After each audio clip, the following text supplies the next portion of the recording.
Hey, welcome to the award-winning 99% Radio Network here in the Fishbowl. Brought to you by Glenn Lawson Law Firm and Wolfpack Law. Man, we are so excited. We just got that news. We wanted to share that with you. We're going to talk about that in one second. Big news. We are powered by the OBBM Network and live at Fishbowl Studios here in Bedford. I'm Sideshow and... Sideshow and Pitbull. Woo! Freudian slip there. Want to welcome everybody. We got a great show planned for you today, man. A lot of great events coming up. We have a club here that we want to introduce you to that are making a difference in so many different ways that they're just going to inspire you to just get off your ass and do your right thing. Yeah, because we're the worldwide motorcycle, but not only motorcycle, we are a Jeep community as well. We are looking for anybody, mini bikes, anything that meets the rubber to the road. That's what we're about. We want to bring the wide broadcast to everything. If you got a community effort that you want to bring to everybody, we want to know about it. We want to bring it to everybody, not only in Fort Worth and DFW, but worldwide. We can do that. Yeah, and before we even kick off, today's show, for those who have been following us for a long time, Dan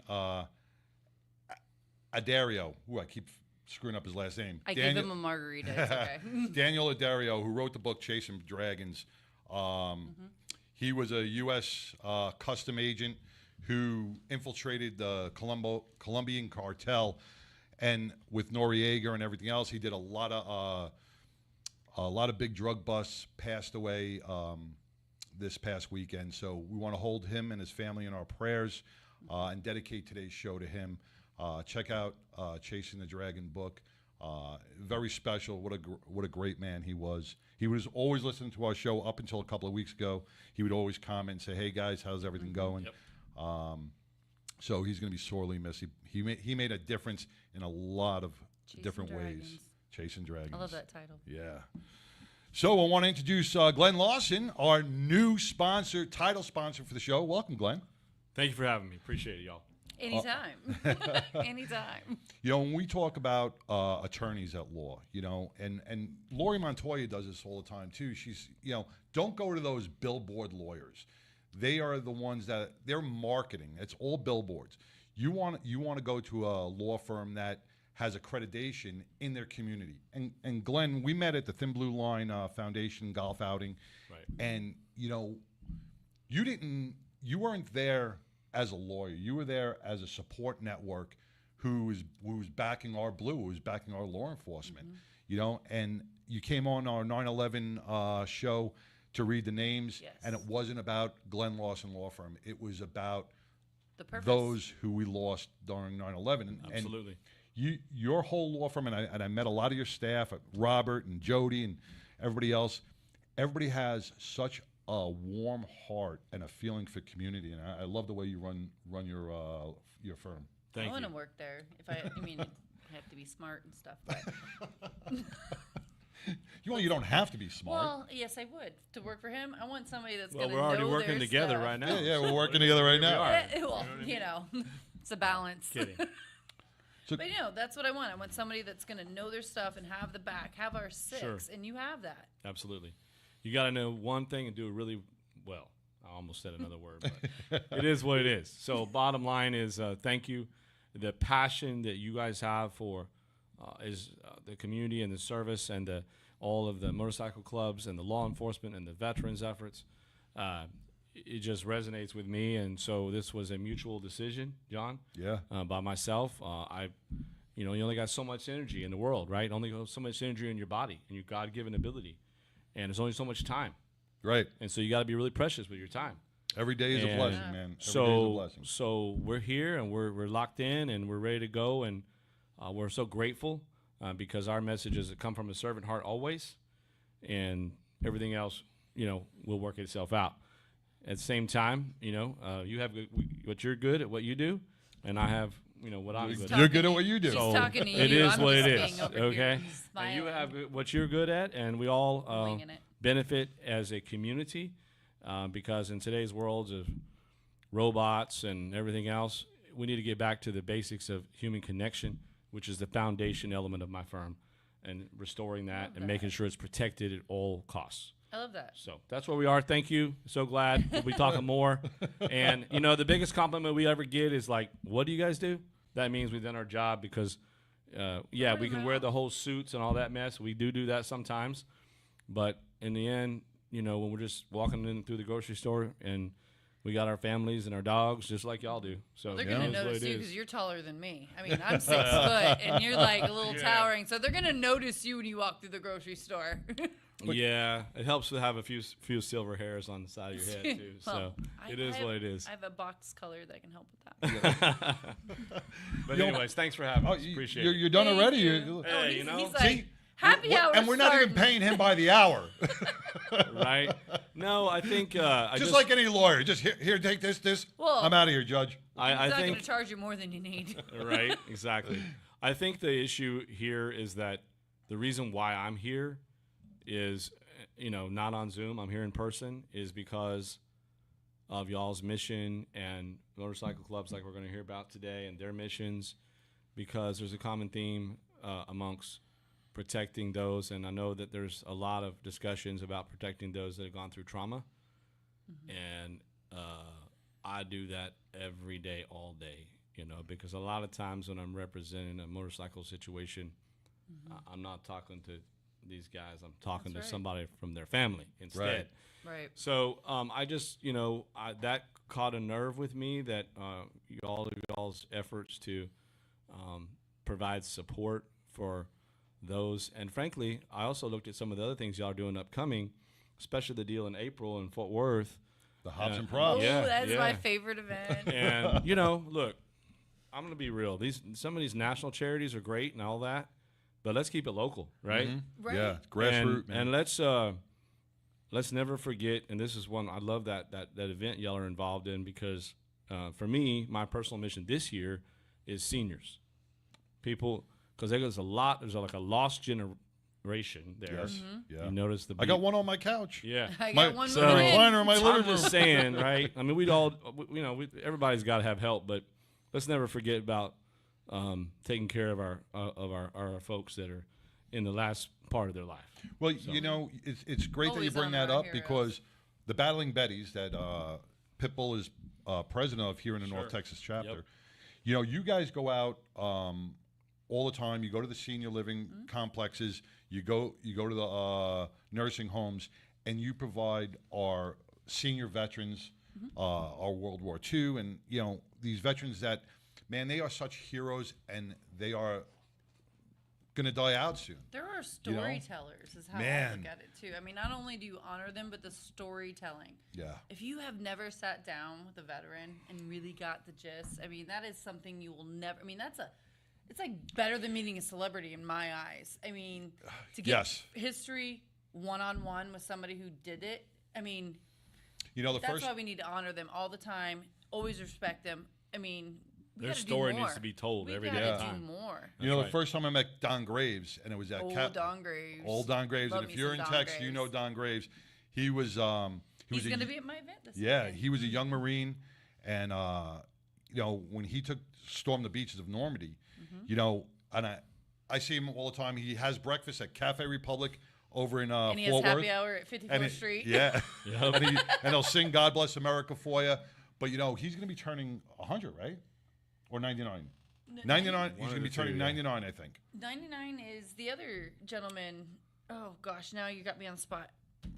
Yes, He Al. broke his hip. Al Al. Chatwick. He broke his hip a couple weeks ago. We were going to have his birthday, but unfortunately he wasn't healthy enough.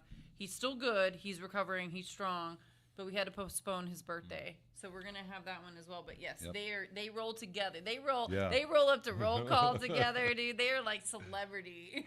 But They are. They're not like celebrity. They They are. They are. And for our Period. younger generation, that Better than. when you see that flag raising, the iconic flag raising, and Don was there when they did that, and that to He me was that a just. flamethrower. I he mean, was a- that's pretty yes. badass. But when I asked him, I go, "Well, Don, That's where more were than you? badass. When he goes, he goes, the cameraman, he goes, I was off to the left.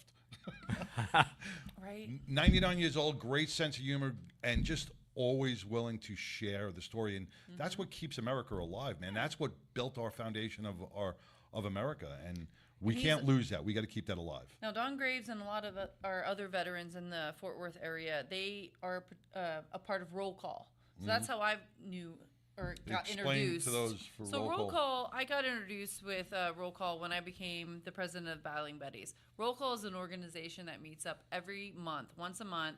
They have a luncheon, and it's $10 to host a veteran or pay for a veteran. These veterans get to sit down and have a lunch catered to them every month. It's a time that they get to come together. They talk about current events or whatever. They have a presentation. They have a band. There's a lot of things. So look up roll-call.org, and you will find them. They are in the DFW area. We want to expand them. The work that they do is amazing. We got Roy Davis coming on in a couple of weeks. He's one of the founders of that. Yep, we got Mary. some badass veterans. And that started out with 11 or 12 veterans just sitting at a diner discussing, and now it's over 300 for lunch sometimes. Yeah. Man, You know, that element of the roll call is exactly what, and y'all are all about too. The treasure of this, the moment that two people have, or 430, or however many attend the deal, because in my experience, and to put this in a trauma setting, when you don't feel alone and you feel connected, and that's exponential. I mean, that's the reason why people, get involved in any kind of club. Frankly, one of the reasons is for that connection piece, because in today's world of damn social media and everything else, you can't. I mean, sure, it has its good benefits, but I mean, we need to get back to basics, y'all, and making sure we're just connected with our people. I mean, how many times do we all see a text message or an email and the damn thing gets taken out of context, right? Oh, yeah. Ooh, all the time. Oh, the you time. sent that to me in caps. Oh. Oh, you didn't put it. Yeah. Well, I sent you an email I 47 said that days F ago. word in kindness. How about you answer my question right now? No, I'm Right. just kidding. But, No, all right. I I get won't that. talk about work too much. No, you're right, man. And I mean, I can we're- only imagine. We're losing the human connection, and when I do my post-traumatic stress workshops, we talk about that very thing, because when you're battling, or if you have some sort of post-traumatic stress, isolation causes memory loss, dementia, and that is going to turn into a chronic illness later on in life. So you need that bonding. They turn around and they say, even if, and don't take this out of context, but if you touch yourself, right? If you just when touch I yourself, think about you, touch myself. but if you touch yourself for 2 minutes, it lets off, it releases endorphins into your brain, from your brain, and it's Feels almost so much like better. it's almost like a hug. Are you gonna hug yourself? I feel so much better. You were talking about the wand. Well, is thing. that not what we're talking about? Oh yeah, you can hug yourself. You can do whatever you like to yourself right here, right now. Well, I don't think we have the time slot for that. Oh, We're gonna get bumped.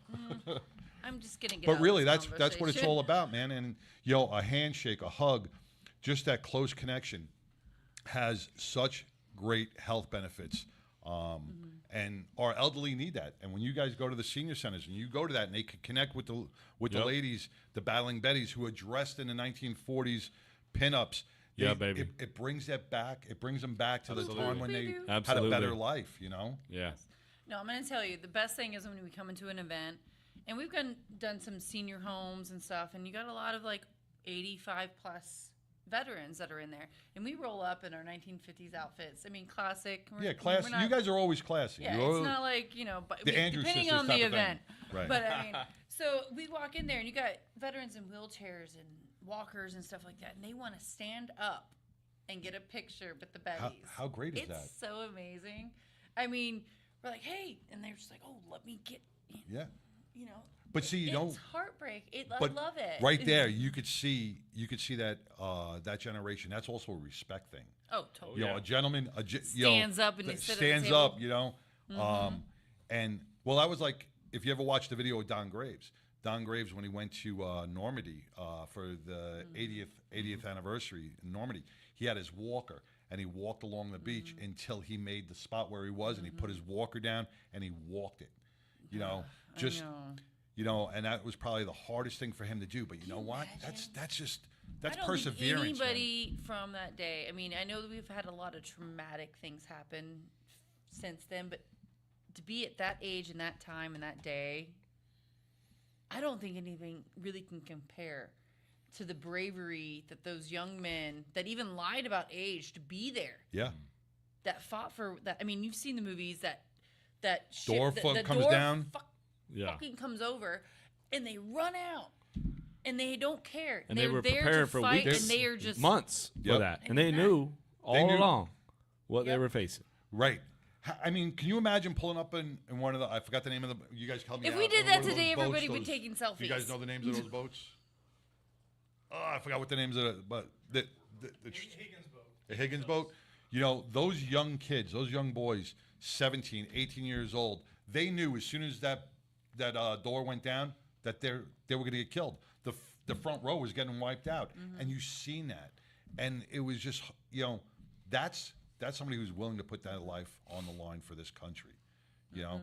And Don Graves is going to be at the Young Youth Marines event on Saturday. So, I mean, anytime you run into that guy, you got to just listen. Don't ask him questions. I mean, sometimes they just want to go there and have a good time and relax.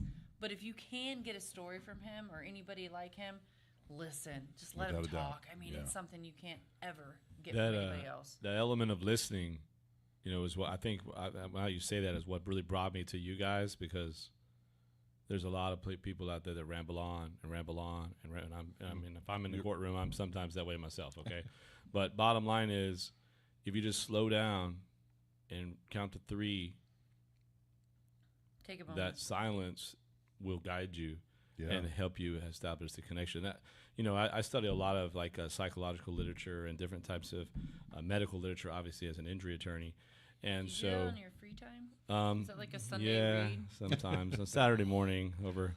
Instead of the comics, Yeah, Psych today. Football. you know Like, you're I'm over. You know psychology, you're over reading 45 murder. when you like black coffee and scrambled eggs, and that's all you eat for like 5 hours. But it is what it is. I don't put sugar in my coffee. I don't know why. 45 and I'm 50 next year, but that's a whole nother conversation about why people like black coffee and no sugar in it. But that's another like weird conversation. So, bottom line is my literature and my research after talking to lots of families that have gone through so much trauma when Oh, I always want to drop a beat Yep. when that comes on. Hey, welcome to Yeah. 99. You're on the air. Hello? You're on the 99. Hey, Welcome. this is Cutter with Invictus. Oh, Hey, what's going on, Cutter? I thought How are you you guys doing, are- brother? hey, God. What's up? Good. Cutter Hey, with I just saw Invictus you guys were MC. talking about I know the him. battling Betties, and you guys are going out and seeing and visiting with the senior vets. Yes, sir. Yeah, Invictus wants to donate 2,000 pairs, or it's not 2,000, 200 pairs of socks for you guys to take out there with you next time you go. That's amazing, man. Thank you. Cutter. Wow. Dude, for real. That's amazing. Wow. Oh, and Pitbull, I sent you a text. It's an original square picture of the flag raising at Iwo Jima. It's one my grandfather actually took when he was there. Get out of here. Wow. No. Oh my Check- gosh, check I your have phone. it right here. Well, he said he texted to you. I He wasn't did. lying. He did not lie. I got it. So We'll me and post that Cutter up. have known for each other for a while. Me and him were in a different MC together. We still are, you know, you got that brotherhood and stuff. We're still kind.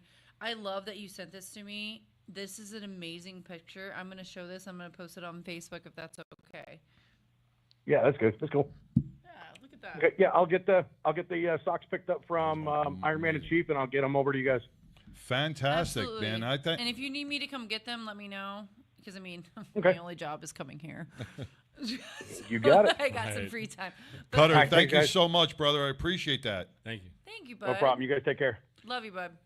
Hey, speaking about giving back to our vets, over at in Rowlett, VFW 5076, Angie Harrison, Shiner Harrison's wife with Southern Dogs, at 12 o'clock they're going to be doing Valentine's Day cards for our veterans. So they're going to write some Valentine's Day cards out. They can use all the support that you can give. They're going to bring them here to Fishbowl, and we have somebody here in Fishbowl who's going to send them out to all our troops overseas and give them a little love as well. Last year, We had amazing. last year we turnout. right, Ange. Last year we had how many cards last year that we sent out? We I need a number inside the. you had at least 3 or 4. He's like, I don't know. It's a lot. Yeah, something around Yeah, there. I'm gonna go with Yep. thousands. I Yeah, like I'll that. take I that. like Wow, that. I'm gonna that's take amazing. thousands. So if you can get those to the Fishbowl here at the studio by February 5th, they're going to be sending them out. Or contact me or Pitbull if you want to. If you have a classroom, my Yes.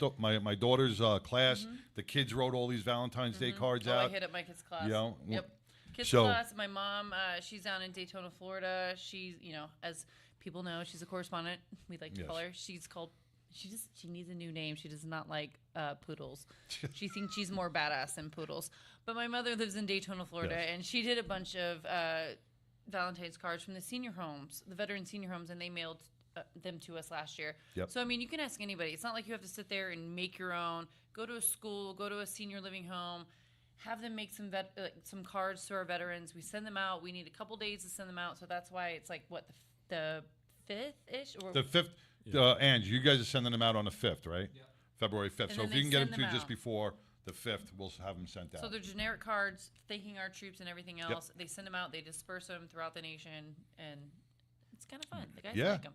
And our troops deserve it. like Our 'em. troops need it. So give them a little support that they need. All right, man. So that was Cutter with Invictus.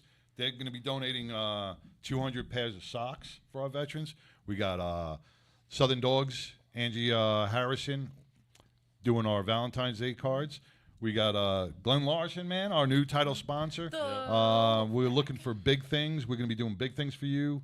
And promoting you and supporting you and in all your efforts through all your community involvements. We are going to be there for you. Thank you. And I feel like we need to get little wolf stuffed animals. It's already being I know. taken care of. I don't know why, but I feel like I need one. you want a wolf stuff? I do. Yeah. All right. Makes So what it we're going to legit. do is we're going to take a quick break. We're going to hear from, we'll do a little Lori Montoya because she's not going to be on today. She had a biker go down in Las Vegas. And, Oh, man. Lori Montoya spent the whole night in the hospital with the family, just consoling them. So she calls me today and she says, hey, listen, I haven't had any sleep. I was with the family all night. I can't do the segment. So we're going to just play a little bit Biker Down, and then we'll roll into When the Rubber Meets the Road and bring in our guests. Stay tuned after this. I was in an accident 12 months ago to the day. I was driving on southbound Santa Fe, and somebody did a suicide left in front of me, and I T-boned him at 45 miles an hour. From that point forward, I don't remember anything for the next 18 days because I was in a coma. She broke 9 bones, lacerated my spleen, put me in the hospital for 21 days. I remember none of it. Biker Down was founded in 2011 after riding several rides over the summer and seeing, tragically, my friends get injured. And I felt that there was a need missing in Denver and in Colorado for an organization that helped the biker community. As you may know, the bikers are one of the most charitable entities out there, and what we do is provide them a variety of services such as medical equipment, financial assistance if necessary, and a plethora of resources to help them stay afloat during the hardest time in their life, which is their recovery. My biggest hope is that I'll never get another phone call that a biker's gone down, but that's not realistic. So I think my true realistic dream is that we can help as many as we can help, because it is life-changing for them. Certainly donating and volunteering your time, and even if you can't do that, attend our events. Attend our event and get a $20 t-shirt for your $20. Those kind of things make a big difference in a small nonprofit like ours. What do you know? You're in England.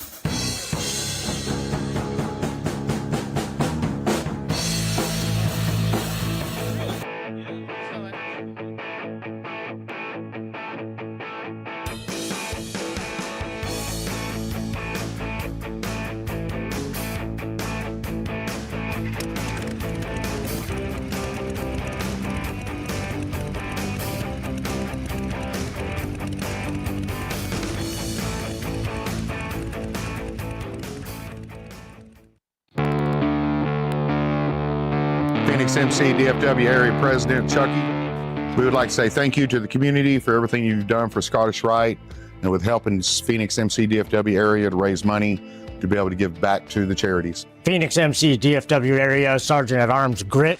Yeah, I just want to give a special thanks to Al's 1187 Bar, Barlow's First and Last, and T.O. Tony's down in Midlothian for letting us come out, set up at their establishments to have the raffle. And just a thanks to all the rest of the businesses that have participated in helping us out by letting us sell at their establishments. Phoenix MC DFW Assistant Road Captain Popeye. And I want to do a shout out to everybody who participated in donating and giving to a good cause to the Scottish Rite Children's Hospital. I really do appreciate it and thank you, and hope to see you next year. 30 turns around the stick horse.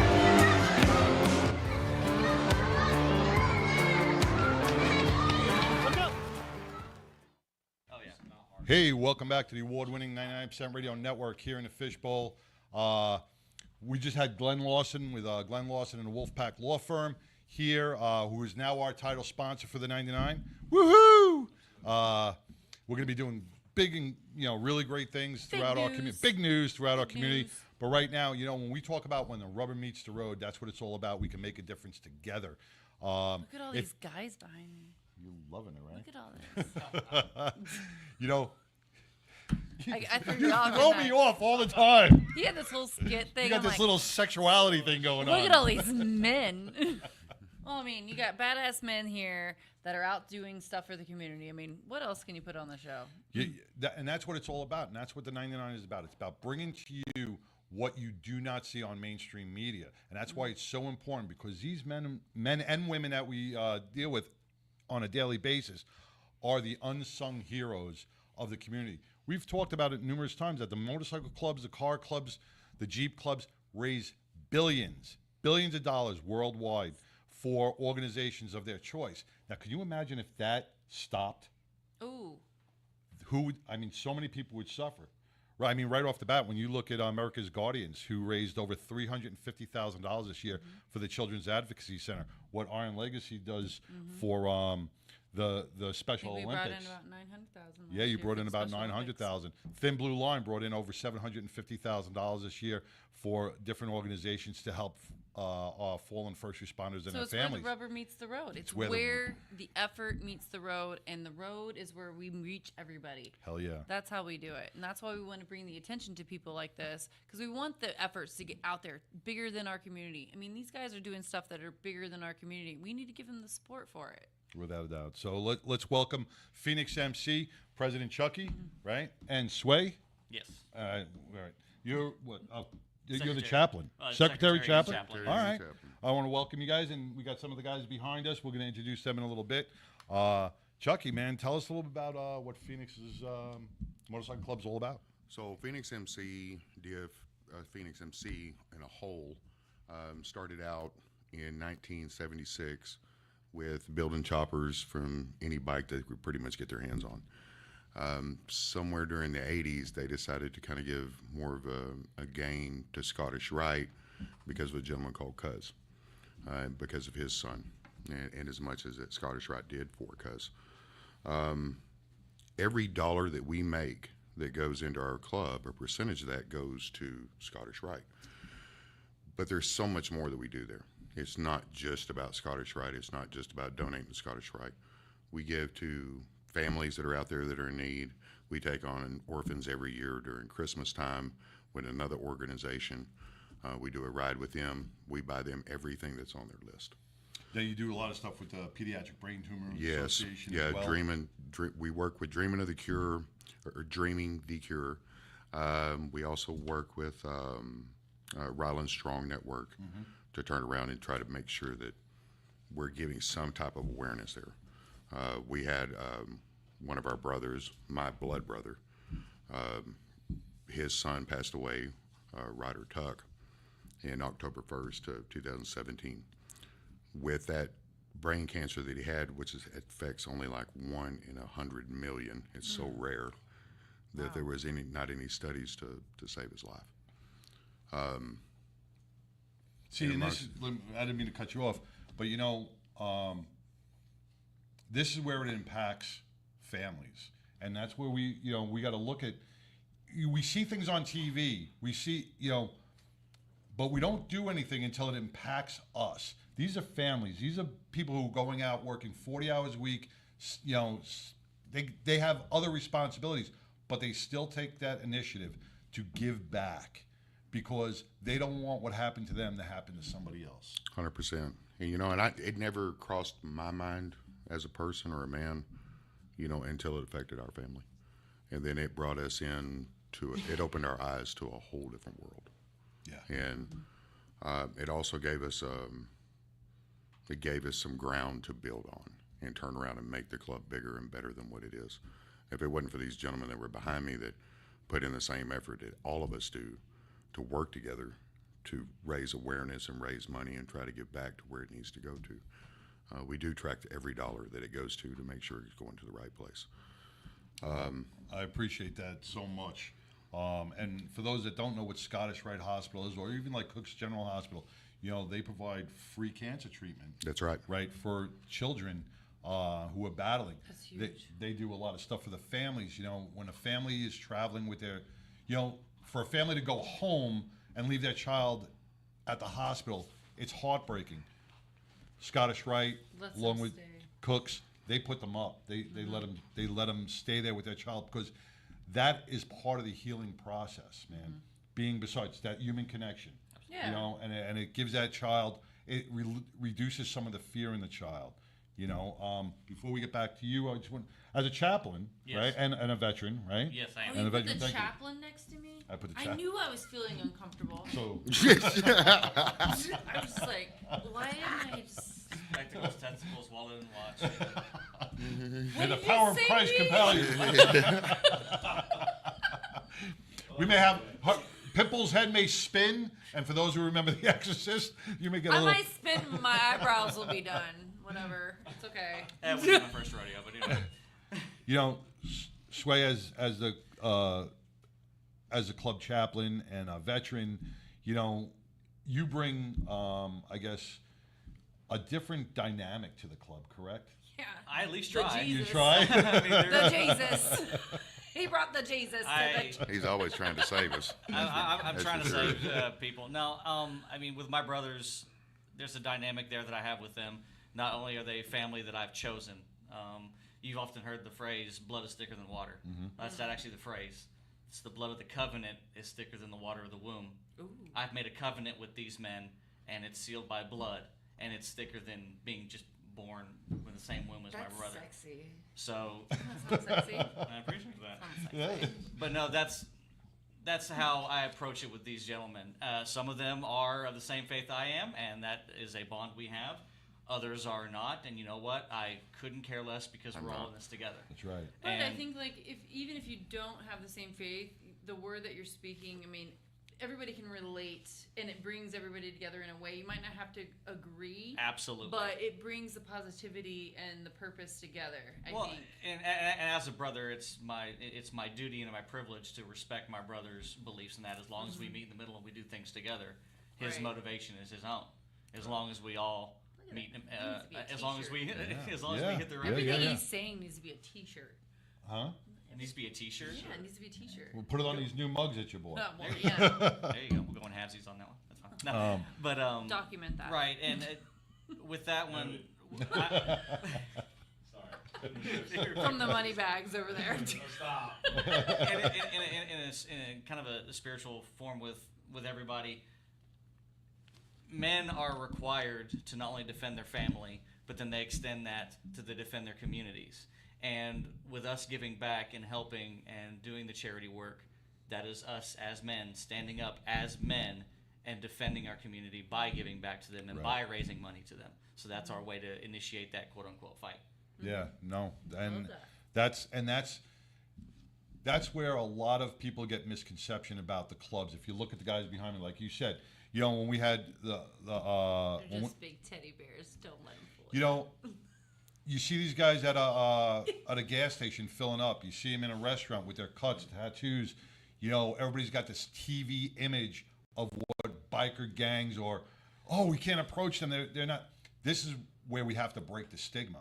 Because look at these gentlemen behind us. know and your with us. scenario as well. I'm not going to tell all the regular You know, folks to we just work walk with on that up to a quite a bit. biker, because I mean, I've We been work. in that life. That's something that we do within our club. Is like, you know, you pay it forward and work with the community, because, you know, these other TV shows that are out there, there's very little positive it shows what bikers do. Right.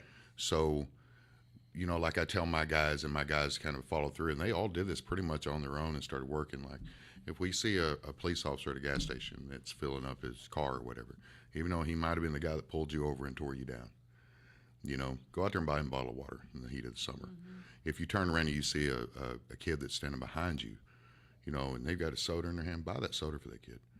You know, because Pay it just forward. doing those little things, paying it forward, little by little, we change the image of what bikers perception. are. Even the simple Change thing it. of opening a door or holding the door open, I'm You telling got it. you, Absolutely. like, that little tiny effort that you do to somebody behind you, One of my I mean, it's huge. Makes a difference. one of my Quit being guys, an asshole. they Hold the door open. Be kind. they pick on me all the time because I'll open up the door, and if I see somebody walking in without a smile on their face, I'm like, smile, it only gets worse. You know, well, I mean, you're kind of a there's- burly guy, so I mean, they're like, okay, yes, okay, I'll be kind. It throws them I off. mean, It really half does. mohawk and shaved head. I'm like, okay, I'll be kind. It does, because you've got this 6-foot Viking looking Yeah. guy, and all of a sudden he's like, "Hey, cheer up!" And they're like, "Wait, what?" What? But see, right. As it they knock- clutch it- their purse, But, and but they're it like, knocks yes. them off their game, and that one act of kindness can change your perception of somebody forever, man. For or sure. if that person's battling and having a bad day, and then you open up the door, they're like, wow. Well, this is also what we're talking about. I think the best thing about what we're all coming together for is the events and stuff that our biker community does. Because that shows the community, because you're going to put those biking events in communities like at a bar or a restaurant or a park. We're going to hold these events at different communities and different locations. And a lot of those people that aren't in the bike community are going to see this happen. Now, at first, they might be like, okay, what's going on? Right. But they're going to see the good. They're going to see they're going to research. They're going to see the good you guys do. And once they get there, it's such a big eye-opening thing. It's not what they think. They are there. You guys are the, maybe I'm not trying to give you guys less street cred, but the burly teddy bears. I mean, you guys are tough, and you need to be tough when you need to be. But you give back to the community.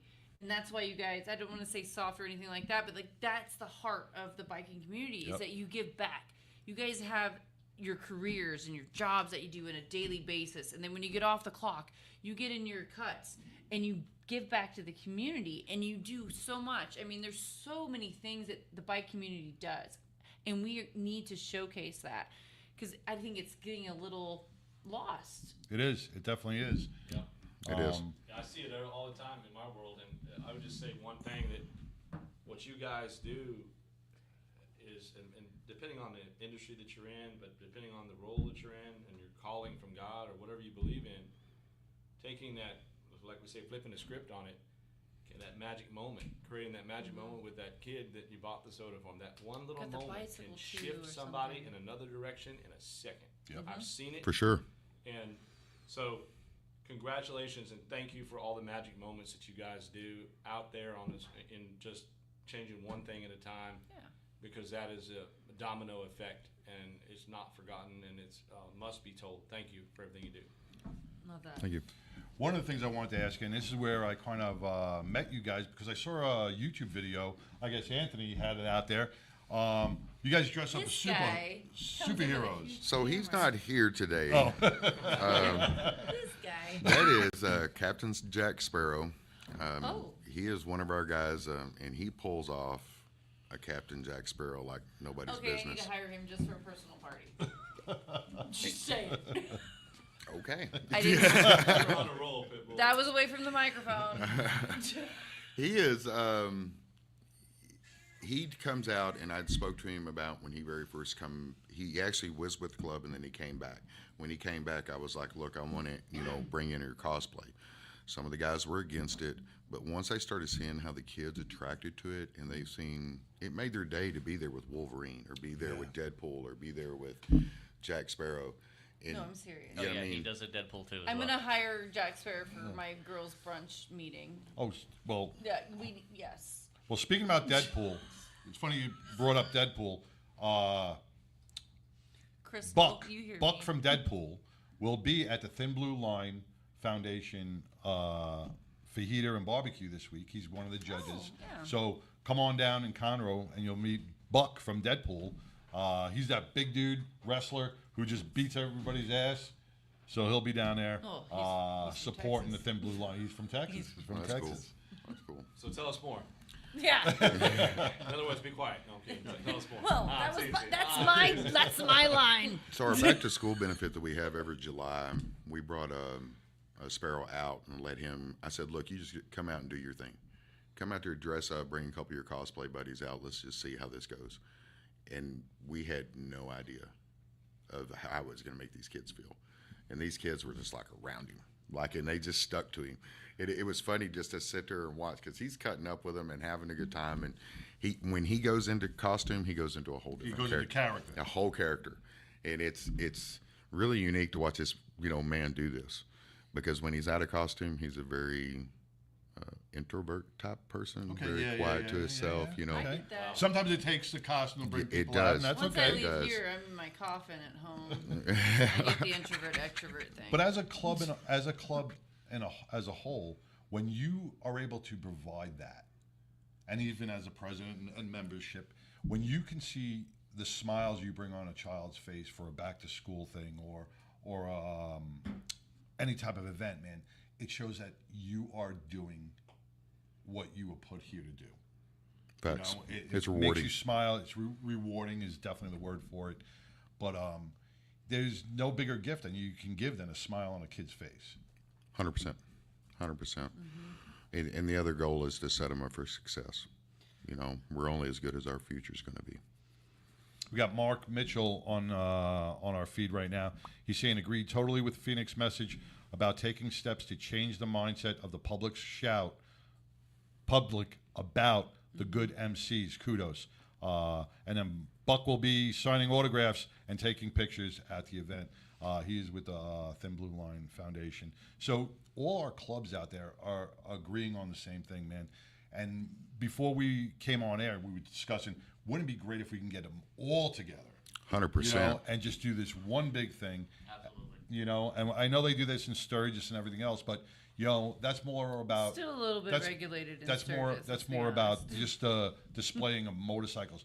But we want to display the making a positivity. difference that you guys do, the millions and millions and millions of dollars that are raised. We have a club out in Ireland, Blue Deus, and one of the guys, he's a preacher and he runs Blue Deus. And when we first met him, they were raising money for these pediatric for preemie babies so they could survive. And in Ireland, they didn't have enough of these things, so they end up, this Blue Deus would go out. They were a small club. They were only a handful of guys, but they raised so much money to bring in this well-needed machine to the hospitals that didn't have it and saving lives. So it's not about numbers. It's about the drive. It's about the passion. You can make a difference with 1, 2, 3, 5 guys can really change lives and save them as well. Yeah, and you don't have to be in a club. You don't have to be in a club. No, You don't have to be in a club. This is an individual effort, as a person to come out. That was the other thing that we kind of changed in our club too, is that, at one point we targeted strictly to have clubs out at our parties and stuff. And I was like, guys, we're in the wrong aspect of this. Let's relook at this. And we started really focusing on community effort to try to get the community involved with us. And when we did that, we started getting this big sponsorship from different businesses and this and that to come in and help us do this. Put on our events over at Owls, or Wild Hats would come over here and donate a few things, or stickers being donated from DNL, and all these different companies coming in and working with us. And then we started getting ideas from United Clubs, because we do work with United Clubs in North Texas. We do work with TMRA. These different inputs come in, and it helped us get more and more organized. Are we still working on it? 100%. And a lot of businesses do not know. A lot of businesses out there don't know how to support their community. They don't. So when you go in there and say, "Hey, we're doing this," a lot of businesses are like, "I want to be part of that," and they want to take hold of it because they want to give back, but they just don't know the steps to go about it. especially these small There's mom like and a fear. pops. There's like a fear. They don't know what to do and they ignore it, right? Yeah. So what you guys do is you open the door yourselves, and then they, as leaders of the community and defenders of your community and all of that, then others start, wow, I can do that too. Yes. And it's really kind of a Just snowball effect. You wouldn't believe how many companies out there don't even know how to market. Right. You know, even build a label for themselves. I mean, there was one particular company that, you know, and I love these guys. They help us any way they can, but they didn't even have a PDF logo. I was like, let me build you one. I got this. I got this. I got you. I got you. You know. And it's crazy because you'll have a lot of businesses that, like you said, either don't know how or just don't see the opening. And like when we were doing the back to school supply drive, the second year that we did it, I would go purchase supplies, and then they would ask what it was for, and I tell them, you know, and I'm in my cut, so I'm introducing myself, and oh really? Oh, well hold on, and then I'll go back, and the boxes that they were going to put on the shelves, they're now putting in, you know, my wife's truck, going, okay, well this is from this company, and then they'll, you know, write their little paper. We had so many donations for school supplies the first time we did it. Okay, the first time we did it, it was word of mouth. We did our best, and you know, not a lot of people would. Within 2 weeks. Within 2 weeks. We had enough to give to almost 3 complete school districts. Wow. Yes. Yes. To the point where one of the school districts was like, okay, thank you, But we stop. don't have room. Yeah, to stop. give enough. Please take this stop. over here. They were telling us to stop bringing it here and take it over there. We That were was like, the okay. First year. Yeah. The second year was just about, but more word was getting out. And going back to seeing the kid's face of knowing that it's not just, you know, candy and games and stuff we're giving, and we're giving them stuff to succeed in life. You know, it's Yes. school supplies that you don't have to worry about. Watching the parents break down, or watching the teachers knowing that they're not going to have kids coming to school now who are lacking, that we didn't just give hope for one day and have fun and games. We've now given not just one child an opportunity, we've given the parents and the school districts and opened up a door that they The really didn't cool see. thing with this is that we actually went down and sat with the head of the school districts and said, look, these school supplies we're fixing to donate, like, it's not, because some of these schools will take these school supplies and sell them back out. And we didn't know this till later on, till it was brought to our attention. Well, then we turned around and sat down with the school district and said, look, we're donating this, but we better not find out if it's sold. Right. Wow. I didn't know. This I is- didn't- this I would is- never this is- guess that. This is to be given to the students that need it. If you need us to come in and build school supplies lists for you to build backpacks, because we got one crew that comes in and they donated 70 backpacks. Right. You know, we'll build you a backpack full of school supplies. Just tell us, you know, what grades are in, and we'll work with it.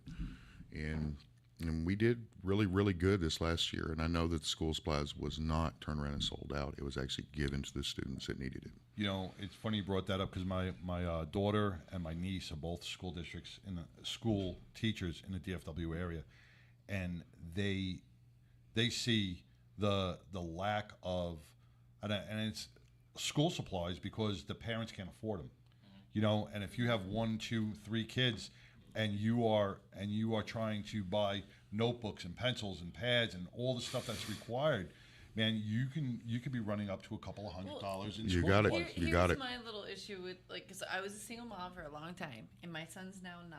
There was a good 5 years I was a single mom, and doing the school supply thing, that was the most frustrating thing for me, because they give you Stressful. the biggest list of things. No, this is why I'm frustrated. Not the fact that there was things on the list and the fact that I bought them, but a lot of those things on that list never got used. Never. Facts. I'm not gonna lie. I'm on a budget. I mean, at the time, I'm not gonna lie. There was a time I was living out of my car as a single mom. Grandma took care of my kid and didn't know about it. But there was a time I was struggling with my bills, and they wanted me to get school supplies, and I bought everything on there. And everything, there was a couple, at least 15 items that were never never got used, and expensive items for me, budgeting. So, I mean, that's my biggest thing is like, let's get the thing. And I still have a collection. I donate the items from the past 8 years that never got used to students that need them. So, I mean, where are we failing? I know, it sounds crazy. I mean, you're not getting the frustration, but it's something. Oh, I'm getting the frustration. Working, We're feeling the frustration in that. but I mean, you're spending like your minimum amount of money and getting the binder that your kid's not going to be embarrassed of, or like the snacks he's not going to be embarrassed of, or something like that. And then they don't use any of it, and you get all that back at the end of the year. It's like, oh my God. Well, doing the back to school stuff, we also learned that it wasn't just the children that was actually hurting, but it actually the teachers as well. Well, teachers have to supply. I know my niece and my daughter. My daughter's they a spend so much teacher. money in decorating their room because they have to buy everything for their own right. rooms and stuff. So they spend so much money. So it's like any help that the community can give. Is, So we had a school teacher come to us and said, "Look, if you have any of these things, da, da, da, da, da," and she told us, and I was like, "We'll get it taken care of for you." And then she actually come to us and said, "Look, this is what they need." You know, I said, "Next year, give me this list." Well, the next following year, she gave me this big list, and we were actually able to get those things for that Crowley ISD. Wow. You know, some of the teachers that were down there, and I believe it's Crowley, wasn't it Crowley? Yes, it was Yeah, Crowley. yeah. you know, that relieves the stress on so many parents. It takes a little burden off, and it can, you know, just like in the healthcare, when you can provide something for a child and relieve some of the burden off the parent to focus on other things, it really it keeps the kid's mind focused better, knowing that he's not going to be embarrassed or she's going to be embarrassed not going to school without a notebook or without certain supplies, you know, because we know how, Supplies, clothes, anything. right? We you know, even Yeah. you know, clothes, sneakers, it's a big thing. And now, like when we talk about Bikers Against Bullying, Ken Harrison over in Southern Dogs, Bikers Against Bullying, it's such a hot topic of bullying in schools because of you're not wearing the new Jordans or you're not wearing the new Nikes, and kids are really becoming emotionally impaired. I don't even want to say emotionally impaired, They're getting but they're getting invested on- stressed and causing harm to themselves because of the bullying in school, and something that we haven't had because we're out of school. We didn't have the online bullying, which now goes 24/7, where now it's all over the Well, it's place not and even it never stops. always the bullying. Like, I know when we say bullying, you're thinking about somebody that's targeting another kid. I think the problem we have is that we have a lot of people trying to live up to an expectational view of themselves, because there's all these like social media outlets and these kids that have everything and whatever they have, and like kids want to go, oh, I need these. I mean, my kid was asking for fucking Jordans. Yeah. I'm like, Well, you're if 9. If I could chime in there. So in my world and in the legal world, we go by this thing we say. So in our can I firm. legally tell my kid he can't have them? Yeah. So here's the deal. As a parent, and I mean, I've read every book there was to try to make sure I'm the best at, right? Whatever. So, but what you're saying is when you have an expectation and then reality, there's multiple books that talk about this. The difference between that is disappointment. And in other words, when you like, how many times we've all done it, right? We're so excited about something. We're so excited. We have all this expectation, and then we get in there and it didn't pan Go as out well, the way we right. wanted it to, right? Well, And so that feeling, that was yesterday. 90% of, in my world, we study this a lot, but in trial work, 90% of communication is actually nonverbal, right? The feeling that we get, the vibe, right? You just know instinctually whether you're going to like a person or not. Exactly, Generally yep. speaking. I can give a whole oh, yeah. conversation on my eyebrows. But to close this thing, what I would like to say is that it takes a village, and when you take a deal and you make a parent feel supported and not alone, so I mean, yes, there's a kid benefit, but when the parent has a little more time, then they can shift that focus and be a parent Yes. instead of being stressed out by the list. Without, So thank you. Yeah, you know, Or without- five without a Walmart doubt. or You know, whatever. that's where I was getting at. The Yeah, I list know, I was heard it. I heard it in your the voice. list was- We're gonna take a quick break because we're gonna introduce other members of the club. But we wanna highlight some of your supporters. Can you play the MC the supporter ad that we put up, and then we'll be back right after these messages. Thank you. I feel like you need to read anybody that wants to No. Which one is it? Play another biker now. What 80s shit? Let's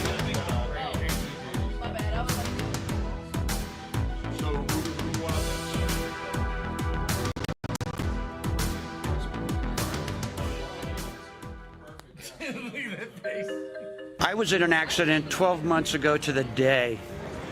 I was driving on southbound Santa Fe, and somebody did a suicide left in front of me, and I T-boned him at 45 miles an hour.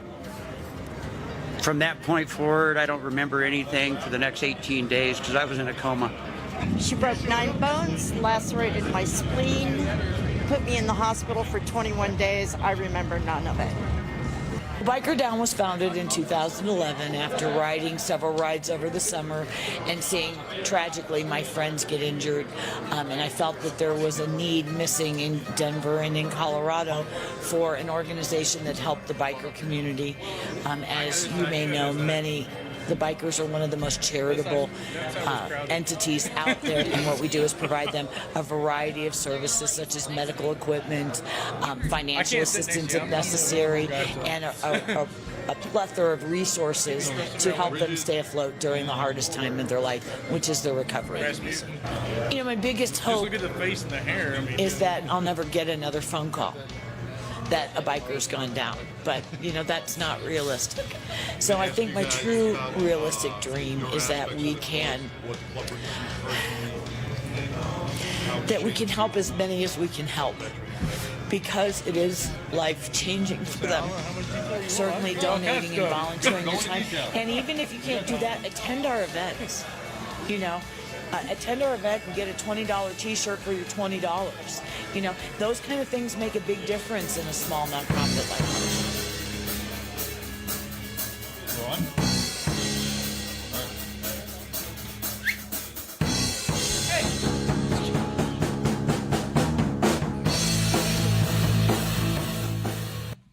Hey, welcome back to the award-winning 99% Radio Network here in the Fishbowl. You heard from 2 of our members of Phoenix MC. I'm going to bring in some more members. We have Rigid and Rasputin.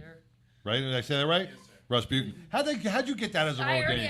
It's a respectable name, and we're just going to leave it at that. I've been in some major motorcycle accidents and haven't died yet, so. Oh, okay. That's all right. It was a name given to me about 10 years ago. There you go. All right. So Well, I'm glad you're here and alive and take some motorcycle lessons or. Oh, I'm definitely. I've been ran over twice. Got a trike? It was no. I still ride 2 wheels. All right. Yeah. You've been ran over twice? Yeah. Who says that? Two different trucks. I've totaled 1 truck, so it was pretty good. You totaled a truck or you got ran over by a truck? The truck pulled out in front of me, and I hit him going like 90 miles an hour, so I totaled the truck. They should have called you Lucky. And he classifies that as pretty good. So, you know, we heard all the good things that the club does. What does this bring to you guys? You're a veteran, right? You served. Still am. Still am. Yeah. You're still. He's always a veteran. Yeah, still a veteran. But you know, when you look at the brotherhood, so in the military, you have your brotherhood, right? What kind of dynamic does the club bring? Is it a different type of brotherhood? Is it does it hit you differently? Yeah, it hits way differently because the whole thing that brought me to this club in the first place was I came back from overseas, started going through a divorce after a 23-year marriage, and matter of fact, he was talking about him earlier, Sparrow. I met him out at a bar, and he just looked at my face and could tell I was not in a good place. I mean, I was on that ragged edge, you know, the PTSD. That rabbit hole. Yeah, with the PTSD and everything from deployments prior to that one. I was on that bad track, that train of thought that can lead to a bad place. Right. Well, he actually opened his heart to me, just met me that one night and was already talking to me. He brought me back around, and I realized what kind of guys were in this club, and I was like, you know what? I want to be around those guys. Because, I mean, it sounds horrible to say it like this, but with other military people, a lot of times there's that stigma where you don't want to bring it up to some of them because it's not manly enough. Right. So I'm like, bro, I can't talk to you about this, you know, because we're supposed to be the tough, hardcore guys. And I can't tell you I'm thinking about self-deletion. So, yeah. Yeah. No, I get it, you know, and we see a lot of first responders out there, along with our veterans, that are worried to talk about it within their own ranks because of demotions or we're gonna strip you of your gun and your badge. We're gonna put you on a desk, and you're not gonna be doing the stuff that you love to do. You know, when you're around your brothers here in the biker world, it's a different dynamic, man, because they're your brothers in battle. Yep. In a different way, you know, maybe not on a battlefield, but out in a real life over here in a civilian world, you know, and you can open up to them and speak your I mind think without the judgment. civilian Without world judgment. is a battlefield as well. Yeah, but it's, you know, you can talk to them without judgment. No one's gonna judge you on your emotions if you break down and cry, or if you know, saying that self-deletion, whatever it is. You know, guy's gonna pat you on the back and say, "Brother, I got you." Yeah. You know, I got you. How long you been? So you went on a couple of deployments. Oh yeah, I've been on several. I I definitely. was gonna say the 11th of this month I hit 23 years in. Wow. Damn. Nice. Now I've done my share. you definitely did, and I want to thank you on behalf of the 99% Rdio Network and all our listeners for serving this great. 23 years there, 5 years in this MC. So. Now, what brought you to this MC? You know, because you have a variety of different MCs to choose from. I mean, there's a lot of different clubs out there. What? Well, okay. One, I met the guys at the bar and I hung out with them, and I liked the group that I met. Right. But and this is, I don't know if I should throw this one out there or not, but the military has a blacklist. Okay. There's a list of clubs you cannot join if you're still in. Well, Gotcha. luckily this club does not fall on that list.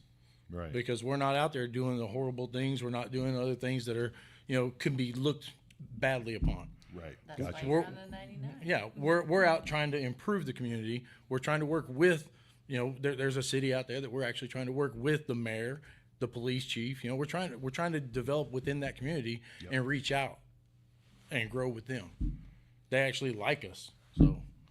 Well, see, you know, when you talk about bridging the gap with bikers in the community, you're also bridging the gap between you guys and law enforcement. Yes. Law enforcement will definitely, when they see you all the time doing stuff for the community, they are less likely, because they feel a little bit more comfortable that you're in their town, you have their back. They look at you as an ally, you know, and not an adversary. Yeah, we work with them for the community, but we don't work with them. Right. Yes. No. I was going to say, No, you no. can't misconstrue No. that one. What I'm saying is that they know that, you know, your profiling is definitely Yes. real. But they know when they see the cut on your back, they're like, okay, I saw those guys at the school drive. I saw those guys at the community center. I saw these guys doing this. They know that you're not a threat. Yes. You know, they know you're not a threat. So that's always good to have, you know. Sometimes I think get a you lot out of of a people ticket. need to get rid of I mean, I know like the bike community, we want to have a little bit of a presence. We want to have that presence of like, we're here to dominate. We want to, maybe that's not the right word I want to say. Like, we have a presence. The reason why I'm saying this is because I was a girl that was not involved in the motorcycle community at one time. And I reached out to a motorcycle community because I needed help. I was a single mom. Look that way. I know, but I want to. I get you. I know how this works, but like personal. Shut up. It was a big impact on me. I was a single mom. I needed help, and I reached out to a motorcycle community, and I reached out to them saying, "I need help. I need to move out of this bad situation." And they rallied around me, and they showed up. They came with a moving truck. They showed up at my house. They got me out of that situation. So I have a different respect, and it doesn't matter what colors they wear. I think if you have a purpose, and that purpose reaches community and helping anything, I don't know. I get a little emotional. Yeah, because it was a big thing in my life that's how I got involved with motorcycle communities, because they helped me. I was in a violent situation. And I reached out to the motorcycle community, and I got out of living out of my car. I met my knight in black armor. You know, like there's a lot of positivity They lifted you up. out of the bike community. And I think people need to look at that. It's like, they're not scary guys. I mean, we want to have our presence, but like, these guys have a big heart, and they're there to help you. And I know I stumbled on these words because it's like different from, you know, there I go. Well, your mom just popped on the feed, so there's my mom. I want to give a big shout out to Hobo Richard Summers from Thin Blue Line. He's out there. What's going on, Hobo? See you this weekend. So Rasputin, right? Rasputin. Rasputin. I'm gonna leave you mistake I'm, now. I'm, that's so bad. That's Yeah, such the a guy- hard name. The man. guys That's a here just hard call name. me Raz. Raz. Yeah. Raz. What brought you to the club? What do you get out of it? What do you It's all about family and community for me. My daughter, I'm like a single dad, so like, or not necessarily a single dad, but I have my daughter a lot. So I'm single and I'm dad, but Don't discredit yourself. You're a single. but I'm not a like- single dad, but I have my daughter. I got my daughter. I have my I daughter kinda get what he's getting at. quite often, and like I have my daughter with me majority like club events and stuff. She wears her cut. She's got her little Nice. Junior Phoenix patch, and we're always out. Like say we went and did the ride for the orphanage. My daughter was there with me handing out the presents to the kids and stuff right there. Seeing what we're all about. Yeah. how old's your daughter? 9 years old. She'll be 10 at the end of February. My son's 9. Hang out. when you bring your kids to these events and like I said, handing out presents, it brings them it helps them grow and appreciate what you give them, and when they see the kids that do not have what they have, but you're bringing so much to your daughter by just saying you're giving the gift of giving, showing her how to pay it forward, and I think that builds character in a child. Oh, most definitely. It's one of the main reasons I'm in the club is to help. It's the family community. My daughter having such a big network of people that she can count on and learn from.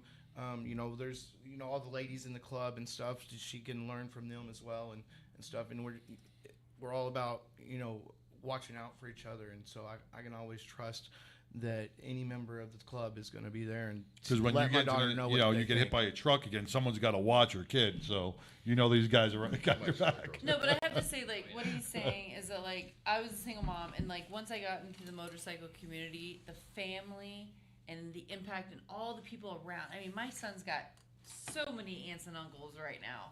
Oh yeah. In the club. Yeah. I mean, It's family. it is a big family, and it's important. And they, Max, my son, he always like pipes or the bikes. Pipes save lives. Loud Yep. pipes save lives. He knows the motorcycles as they go by and stuff. Like, it's all a community. Speaking about community, I just want to give a big shout out. I know because people are popping on and saying stuff. Huh? The margarita's talking. It has been. Just saying, I can tell the slur. It's okay though. Keep going. Want a big shout out to Alton Wells with Spokes for Hope. Alton, if you guys don't know what Spokes for Hope is, talk about bridging the gap between the community and the police department and law enforcement. Alton with Spokes for Hope. They hand out bicycles to the police departments to give out to those domestic violence victims, to the children. He's helped out a couple of friends of the 99 who, with Bikers Against Addiction. He helps out if you guys in the clubs have a family that needed support. Alton has bicycles that they can give out to needy families and the needy children. Giving a So, bike to a kid. Yeah, It's such a puts a huge smile on their face. Alton, thank you for tuning in, and God bless Spokes for Hope, man, because this is the community that is not seen by the mainstream media. We look at the mainstream media and we see nothing but bad destruction. The world's coming to an end. This is going to happen, and that plays a huge role in stress, how we react to other people. But when we surround ourselves with the good in people, when we surround ourselves with a community of people who are giving and not taking, it really changes. It helps you wake up in the morning, right? It makes you feel 100% better. You don't go out and go, man, this day just gonna suck. It makes you feel good about the day, Yeah, well, for me, like earlier when we were talking about like the big scary biker, everybody's got that persona that they think that we are. I'm rolling around with a little 9-year-old girl most of the time, so I'm not that big scary And biker. he's a preacher. I mean, I never felt more holy. Oh, I'm No, not. he's not the preacher. I'm Who's not the preacher? This Oh, guy. well, I had one. He was right here, so I still feel the energy. I still feel the energy. I did give my life to the ministry when I was 13 years old, but I am not a preacher. So, Well, Jesus still loves you. He'll take you back. amen. Faith plays a big role. If you lose faith in something, it that you're talking about post-traumatic stress, right? Yes. If you don't have a purpose, if you lose your why or your purpose or your faith, right? That's just going to collapse your insides, man, and that's going to help you spiral more down the rabbit hole. But if you have something to hold on to, if you have something to value, no matter what faith it is, no matter what your purpose is, no matter what your why is, as long as you still have that inside you, you can move on. You can keep moving forward. But once you lose that, that's when we have the high amount of suicides. That's when we have the alcohol and the addiction issues. That's when your world starts collapsing. And a brotherhood like we have behind us now is what keeps you going. When times are tough, when things feel bad, when you feel at your lowest, man, you call up one of these brothers and they are going to pick you up. They're going to uplift you and say, hey, let's go put a smile on someone's face. Let's go to the clubhouse and let's do something. Let's make a difference in the life of somebody else. And that's what the clubs are all about. 99.9% of the clubs out there are doing this on a daily basis. And we as a community have to show the support for them because they do it for us. With a group like this, I like to steal the phrase from my men's life group from church. We're saved, not soft. All right, I like that. We're saved. You can put that on a T-shirt. Saved, not soft. Oh, we've been talking about doing that in the group. Now, we have a lot of Christian groups. We have a lot of ministry groups, different clubs. Are you guys regularly faith-based or not? Half of us are. Half of you guys are. Okay. That's what our chaplain was talking about earlier. Fine, yeah. Was we're split down the middle, but we all accept each other's differences. We're still there for each other. Help each other with the struggles. Yes. And that's what it's all about. That's what a club. That's what bonds a club together, man. It's accepting everybody's differences, accepting it. unified underneath the same goal. Absolutely. Yep. Billy Ball. Billy Ball just jumped on. Billy, I was waiting for your phone call. If you're listening to me, I was waiting for your phone call. My dog had 2 seizures. I'm still waiting for some of those special gummies. So hit me up. Special gummies in my bag. Do you want those? No, Billy Ball. My dog has seizures. My dog has seizures. We're not talking about that. No, my dog has seizures. And Billy, who with Planet Harvest, she makes special gummies for animals. And she gave me this liquid. She gave me this animal liquid. Grade. It's animal grade. Well, she's got adult grade, but she's got the animal grade. And when my dog went into a seizure, Tigger took whatever Billy gave her, sprayed it in the mouth, and took the dog right out of the seizure within 5 seconds. Oh yeah, I mean, yeah. It was amazing. The stuff that she has is amazing. It really. I mean, sure you've seen the videos they have for like people that have Parkinson's and stuff and, online, like, and they're just in really bad shakes, and then they take a dose, and then boom, it's gone. Yep. It's funny you say it because Billy was just. I'm an advocate. Billy was just talking to me a couple of weeks ago about she takes care of a veteran, a disabled veteran who does have the shakes, who does have the onset of Parkinson's, and Billy helps him out, and she gives him some special gummies and drinks, and you know what, his shaking has decreased, his memory is coming back, and it's just all about the organic aspect of it instead of just popping pills from. Well, no, I mean, cannabis was put here by God for us to smoke. This guy. to smoke, ingest, there's a lot of chemicals that are inside of it that are very good for our bodies. Without a doubt. And our body has receptors inside of it for cannabinoids. And that's why, you're 100% right, and that's why doctors don't want to prescribe it anymore, because you're going to put the pharmaceutical business, pharmacy out of business. I've been in a lot of motorcycle accidents. I take 0 pain medicine. I've been through life, and I'm 42, and I have not taken much pain medicine. Well, I have a lot of metal in my body. There's a lot of pain medicine in here. Sprinkle. So, Billy, I want to thank you, Billy Ball, with Planet Harvest. Thank you for tuning in, and thank you for doing right by our veterans, my dog, and all the people that you help throughout your community. Who else are we going to bring up? Let's see. Who's up next? Oh, we're going to bring up Anthony. We're going to bring up Anthony. Anthony. And Popeye. My token. There we go. We're meeting members of the Phoenix MC who really, really give back to their community. Not just their community. They go to different communities. Scottish Rite Hospital, they're outskirt communities. They are there for everybody in need. So I want to welcome Popeye and Token, right, Anthony. And Anthony, me and you connected because I saw one of your videos, and that's what it's all about. His videos are badass. You gotta pull check it, them you out. can just pull it door. Saw one of your videos, and this is where the connection began. And you reached out, and I'm glad you guys are here. I'm glad we've met, man. Thank you. So I tell know, us if you guys can see the big ass camera that he's got posted in front of me, I'm a little intimidated. Our camera is like this big. He's got a camera that's like this big. I feel like I'm on CN, like whatever newscast. Like I'm a little intimidated, but I like it. So Anthony, tell us a little about what the club brings for you. Man, family and togetherness and just taking care of the community, man. People that need help, man, we try to be there for them, and my job is to document it with the camera. And that's important. Mm-hmm. That's important. A lot of people turn around and go, well, you know what? We don't need to be highlighted. We don't need to be. We don't need the pat on the back. And it's not all about the pat on the back. It's about inspiring others to do the same thing within their community. Right. It gives other people inspiration to say, well, I can pay it forward. Well, not even that he's like patting on the back. The fact that he has the eye, apparently. I mean, I've seen it. He's got the art eye to capture everything in a certain way. I mean, there is a difference when you have a video and you just get an event. But his camera catches, I mean, it shows an extra element. I have to say, I love your videos. They were gorgeous. I can't I'm wait. already trying to hire him. I can't wait to see this video. Thank y'all very much, man. I'm very soft spoken, so I give all the credit to the club. All the credit goes to the club. So how long you been doing? You've always been into film? Yes, sir. Well, about 5 years now. I have a video company called Lone Sky Imaging. Oh, okay. Yes, so yeah. He's got another radio. Yeah, there you go.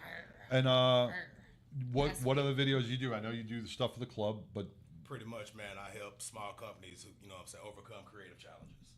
Okay, all right. Yeah. How can people get in touch with you? Let's He's promote your booked business. up because I'm going to be booking him up. No private photo shoot. Lone Sky Imaging, folks. 469-213-7877, Dallas, Texas. Yeah, say that again. She'll put that on our feed. 469-213-7877, Lone Sky Imaging, Dallas, Texas. For any of your video needs, man. Yeah. Got to give another big shout out, Johnny Rizzo, Motorcycle Mayhem out of New York, man. Johnny, thank you for tuning in. After today's show, tune into Motorcycle Mayhem. They are on the East Coast. They start at 8 o'clock, 7 o'clock Central Time. You can catch them on YouTube, Facebook, and all the streaming networks. Johnny, wonderful motorcycle host. He does a lot of good things through the community. Him and Dawn, they have Rocking for the Cure for breast cancer. Dawn is a 3-time breast cancer survivor. So check out Johnny Rizzo and Motorcycle Mayhem and his whole team. They do a lot of stuff with a bait, which we don't really have out here too much, right? A bait? A bait's here? Yeah, they're here. They just don't do a whole lot. They don't. That out. Yeah. I used to put on a biker's ball in Arlington for years. Yeah, they don't. You don't see much about them anymore, and they bring so much to the community through legislation and everything else. And over when you watch Motorcycle Mayhem, they have the guys there with a bait, and they really are hitting legislation good. We were talking about that last week. Really? Yeah, me and the vice chairman at United Clubs. We just don't see a whole lot of A-bait anymore. Yeah, it was fun times back then. Yeah, I don't know why. But maybe we can build that back up. Maybe we should start. I'd love the camp house when they do. Yeah, start building us back up, man. Popeye, how'd you get your name, man?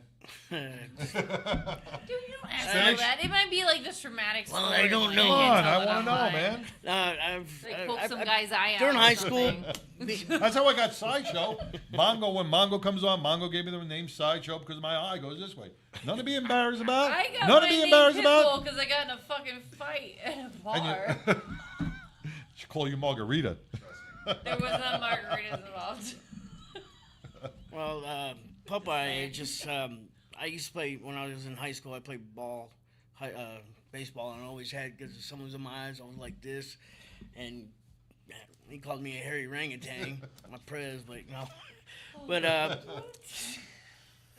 it stuck with me, and then when I was when I joined the world, somebody said, "Hey, you know, we're gonna call him Popeye." At first, they were gonna call me South Park, and they're like, "What's that?" So like, but Popeye stuck, and I've had it ever since 2013. Well, because people with road names, people don't understand that how important the road names are, because it almost becomes your identity. It really becomes your identity, and it's something that you cherish, man. It is something that you like because it is a great nickname. It's a road name. It's something that is personal to you. Oh yeah, like this. Oh, It's that came after the name. Yeah. All right. Yeah, after I had the name, I was when I was stationed. I'm retired Army, stationed in Hawaii. I got the Popeye tattoo, but I wanted biker because I'm Popeye the biker, not the sailor. So I was never in the Navy. I was in the Army, so I had to make a difference. So you're Popeye the biker. Yeah, that's my Xbox handle. I'm not going to explain football. Y'all should know already. It's explained enough. It is. It really is. I'm very loyal until me. And she's housebroken. I heard you're housebroken. Damn. You're housebroken. You don't pee on the rug anymore. Oh, good God. Seriously? TMI.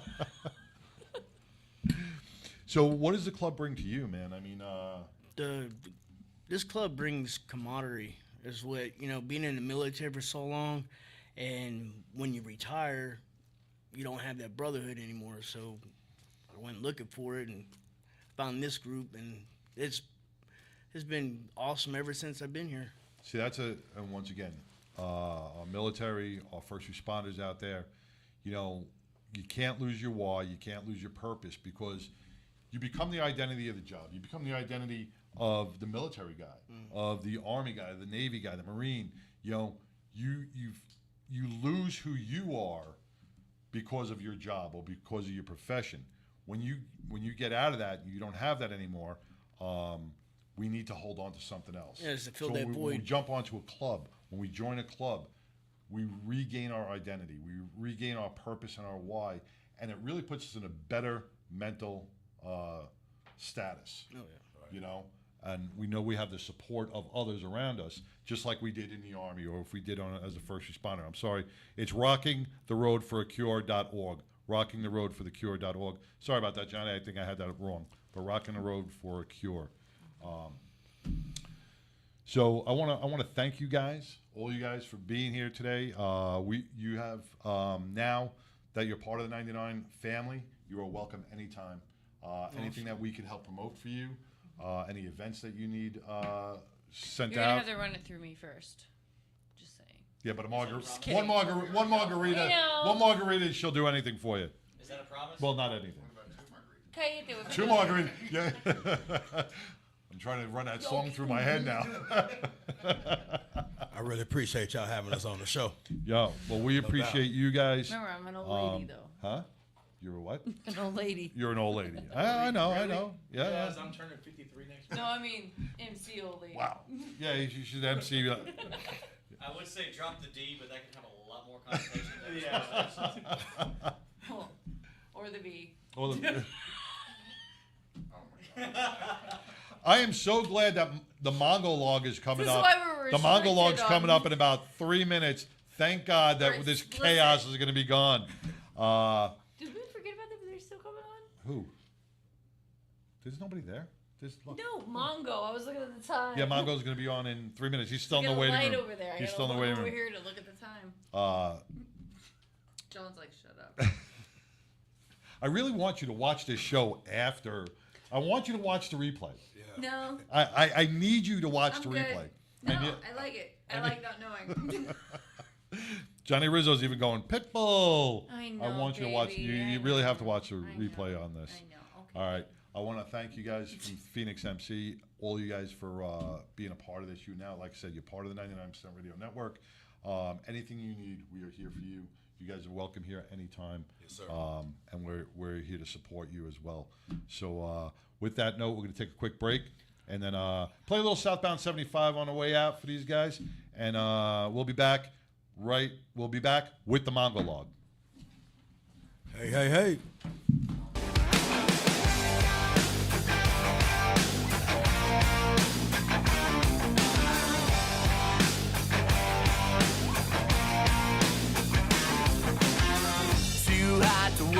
outside, but we're doing it anyway. No shade to run and hide, 'cause we all got bills to pay. When you're working 9 to 5, there ain't much room for dreams. There's just the price of rice when you got small mouths to feed. Yeah, we're running out of breath, running out of time, wasting the best of me, running out of luck. Yeah, we're running on empty.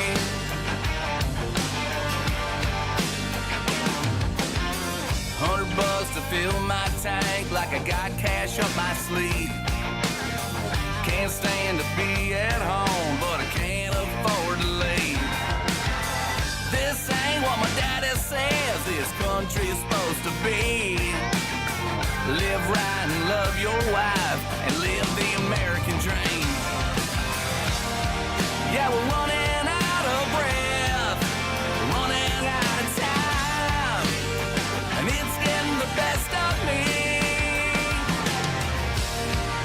We're running out of luck.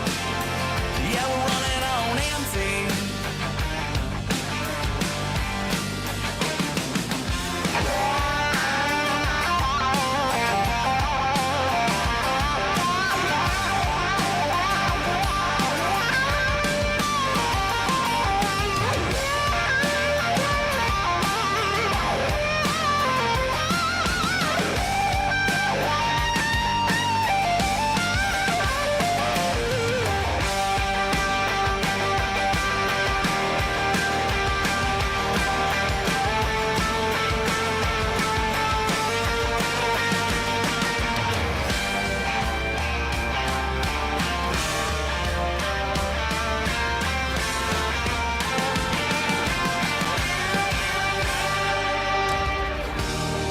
Yeah, we're running out of breath, running out of time. It's wasting the best of me. Yeah. We're running out of luck. Yeah, we're running on empty.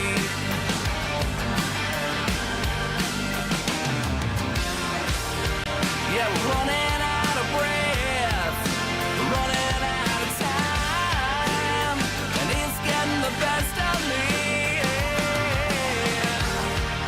We're running out of luck. Yeah, we're running on empty.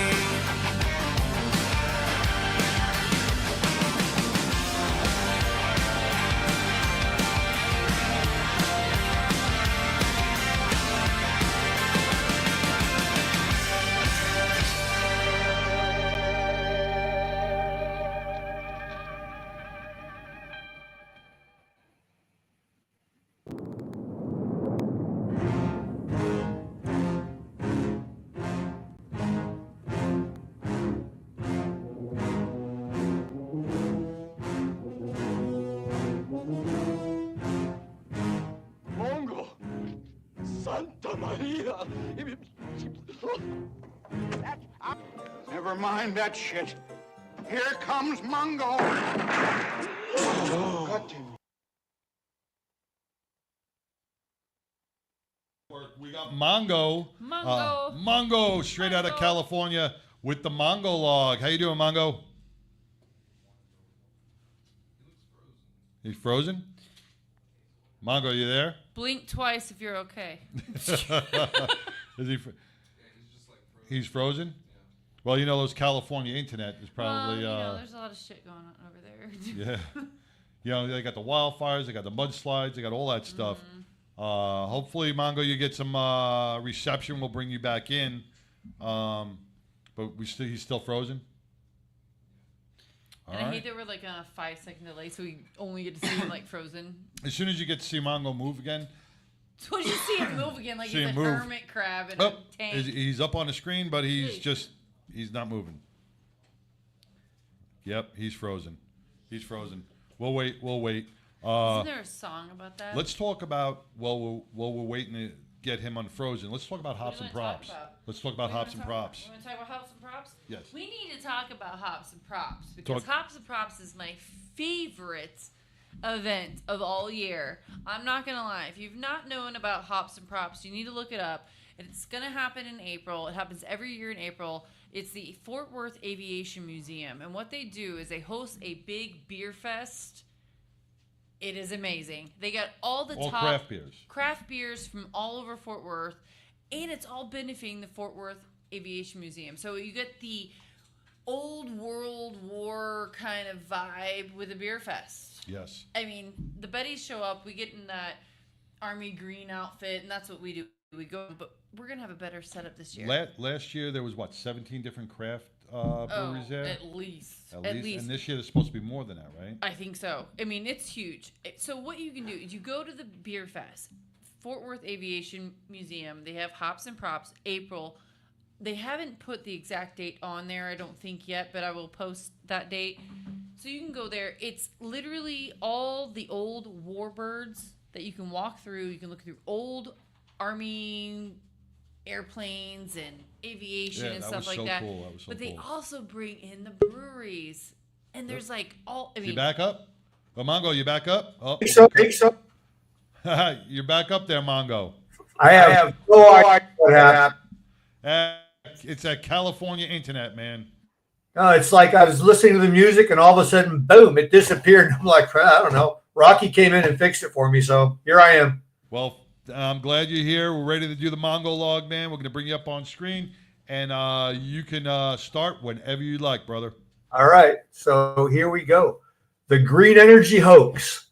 The green energy movement claims that it wants cost-effective energy that's affordable, reliable, plentiful, and without fossil fuels, pollution, or greenhouse gas emissions. This is, however, contradicted by its hostility towards clean, non-carbon nuclear and hydro-based sources, which are the most proven alternatives to fossil fuels. However, there is some good news. A new report from the eggheads at Oxford University assures us that switching to renewables will actually save us trillions of dollars. You heard that right. It won't cost us trillions of dollars to build out the completely new global energy grid infrastructure based on technology that is still under development, and then switching the entire global economy onto it. No, don't be silly. It's going to save us trillions of dollars. Trillions, I tell you. Before the great resetters start shutting off the pipes for real, while forcing the world to imagine the fantasy of wind, solar, and unicorn fart green energy, energy grid of Earth's future, led by the USA alone, we need to wake up. In truth, the green energy sustainable enslavement grid is a scam from top to bottom. It is not simply a pie-in-the-sky pipe dream being sold to a gullible and ignorant public. It is even worse than that. It is a carefully crafted lie that is designed into our new role as serfs on a neo-feudal plantation in the coming green dystopia. But won't believe the actual economic pain you are currently experiencing, such as heat your own home this winter. Our Oxfordian overlords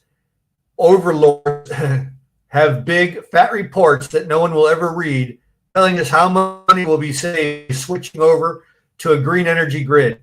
After all, the BBC, the mainstream media, and nature news are tripping all over themselves to repeat these findings unquestionably.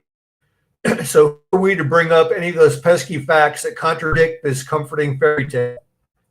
I don't know if you've been paying attention these last few decades, but the usual cadre of criminalologists, activists, sustainable enslavement pushing banksters, and corrupt politicians are desperately trying to sell the public on the idea of windmills, solar panels, unicorn farts, or magical pixies capable of transforming the human population from greedy fat cat capitalists raping the planet for fun and profit into peace-loving kumbaya communists living in a perfect harmony with nature. Believe it or not, and hold your hat for this, they're lying to us. You might expect the green energy movement to be the number one supporter of clean, non-carbon nuclear and hydroelectric energy, but instead they are the number one opponent of these sources of energy. Green groups have opposed nuclear for decades, leading to crippling costs and also working to shut down hydroelectric dams.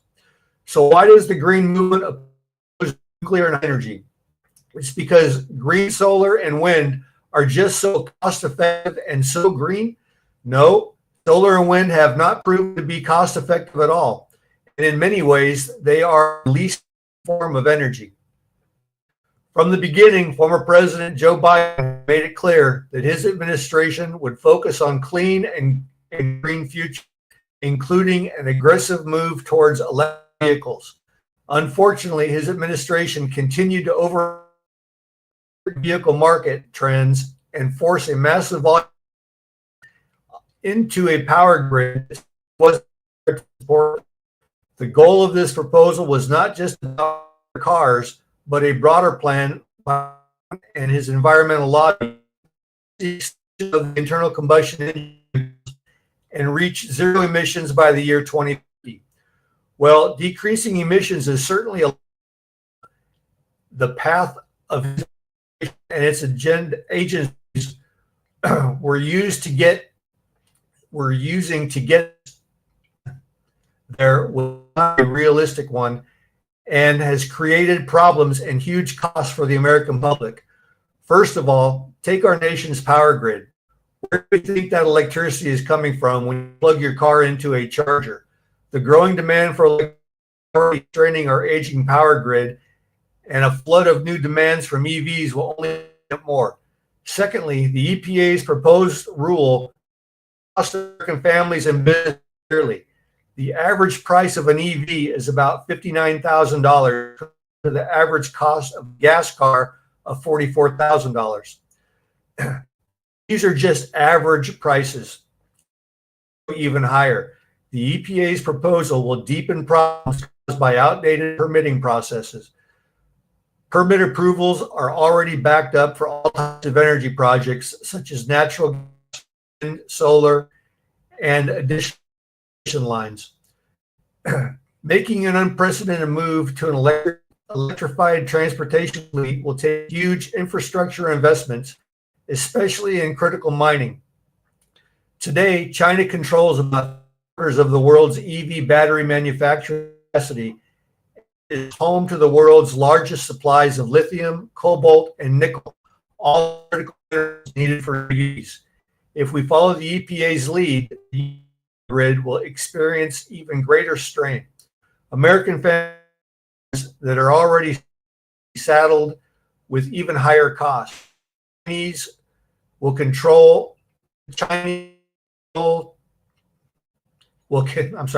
will continue to gain an advantage in the area of thereby jeopardizing America's national security.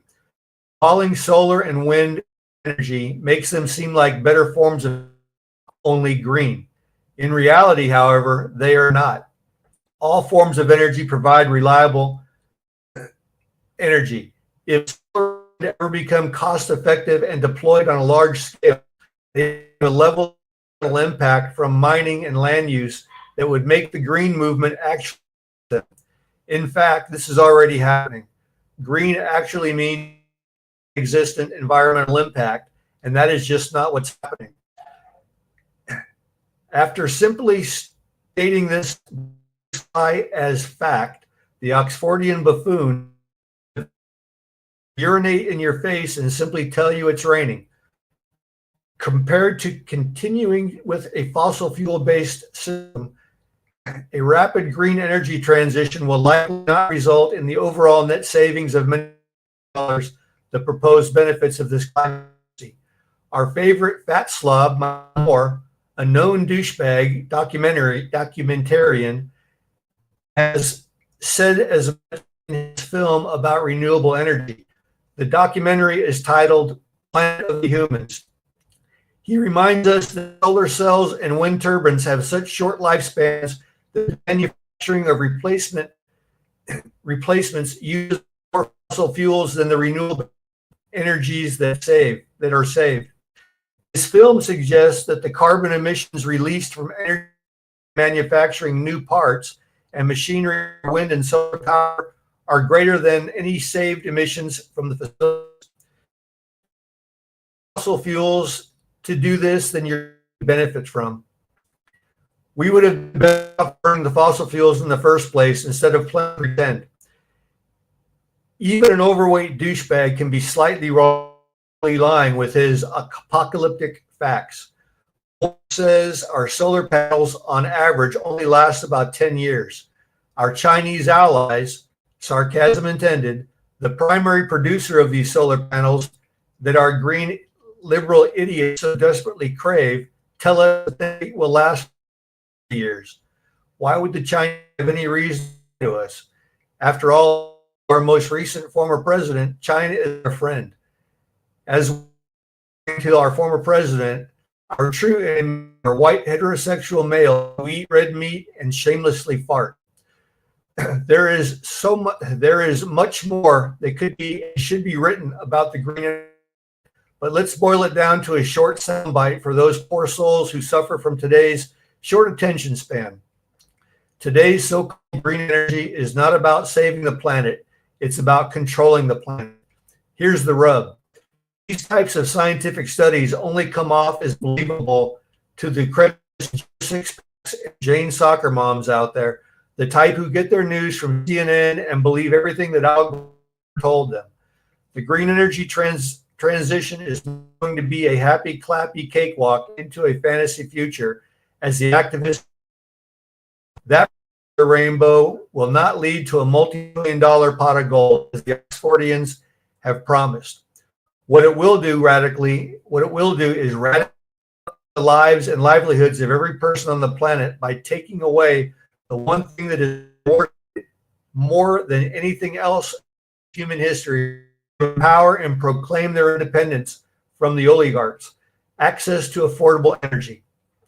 By making energy more scarce, their hands on the energy will have the ultimate control over society, deciding when, where, and how much to allocate energy supplies to the public. Welcome to the Green New World, where you will own, live in a hovel, face the possibility of freezing to death everywhere, and make ends meet. You will, however, be happy. After all, you're allowed to eat the bugs and use the energy ration that the global government doles out for you each day. And if that's not enough, you can keep warm by vigorously patting yourself on the back for helping to protect humanity from the weather gods. You will feel good, however, because you're saving the earth. The pushers of the green movement nightmare do not want us to be independent and free. They want us to be even more tightly controlled and surveilled, more than ever before. The world needs to reject the green movement and instead embrace a human flourishing that embraces intelligent human impact as a good thing. It's one that embraces today's most cost-effective energy sources and is eager to improve on them. Green energy it has nothing to do with saving. It has everything to do with artificially limiting our access to power and thus making the population more dependent on than ever on the and their system of control. Let's reject this racket and all of the pseudoscientific nonsense that's being used to push. And that, my friends, is that whiskey improves with, and I improve with whiskey. My name is Mongo. Whiskey goes in. You cut me off. All right, here I am. Are you there? Hello? Can you hear me? We can hear you. Mongo. Are we losing? Polo. We can hear you. Oh, you know what? The Green New Deal just cut you off, man. It's because I don't believe in it.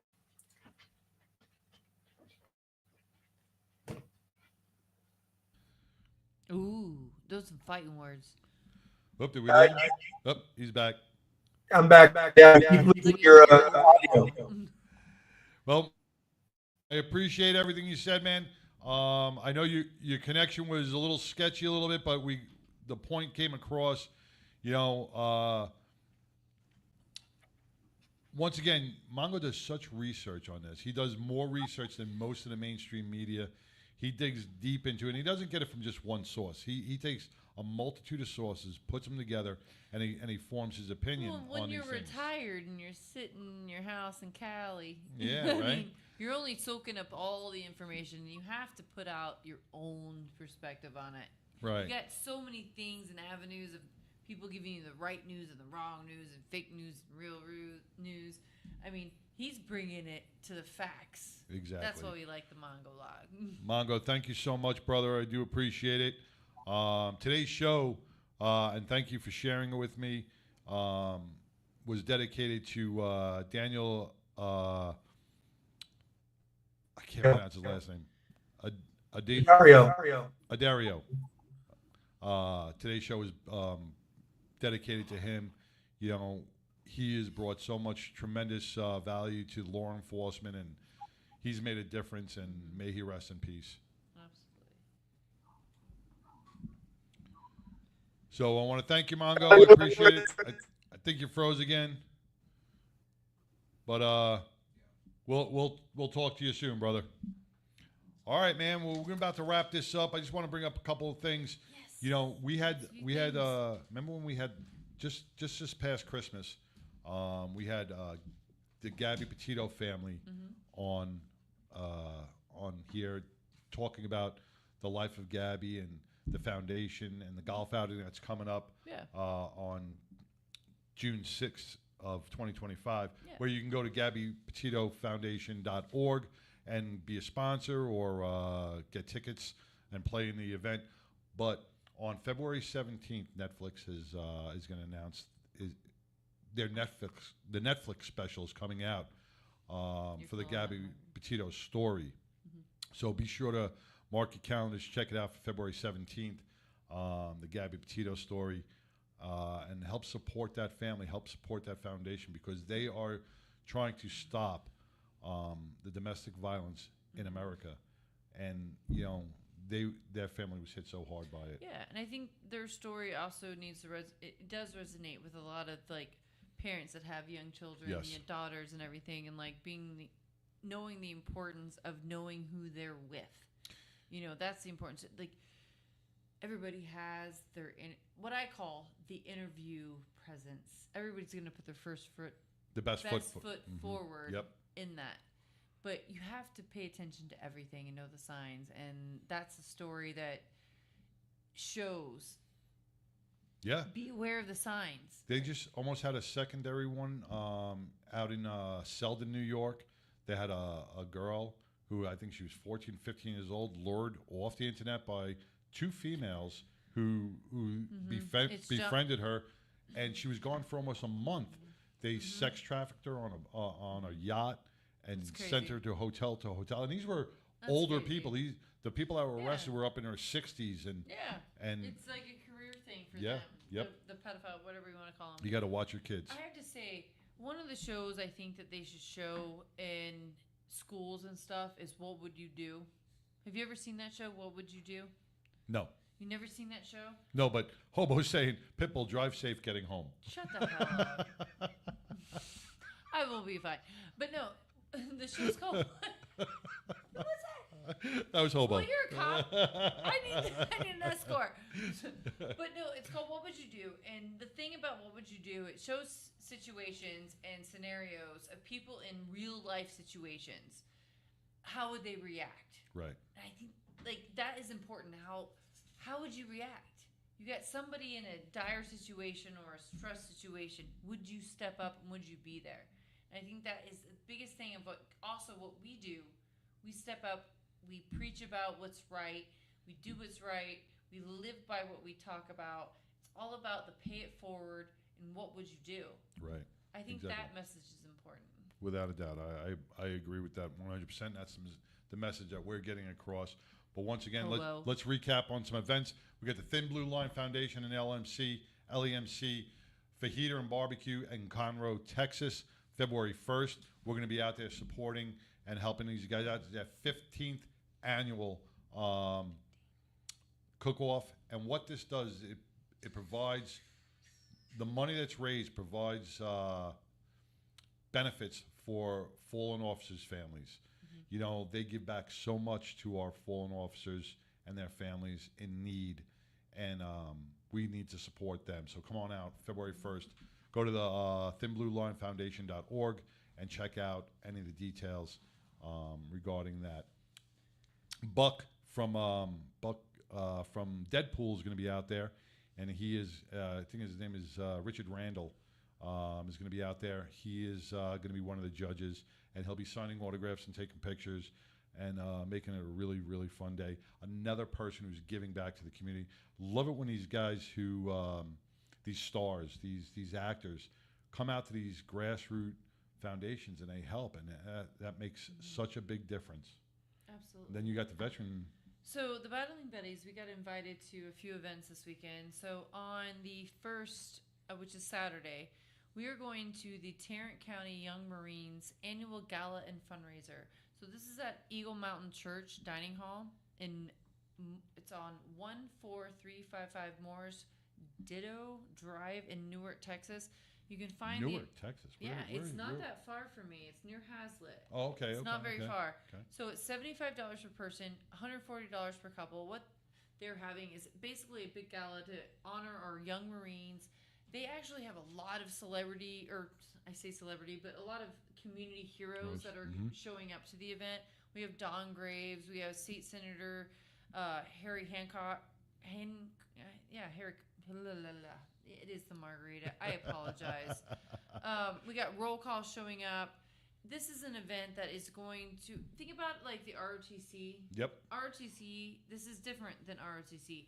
ROTC is also involved with the schools.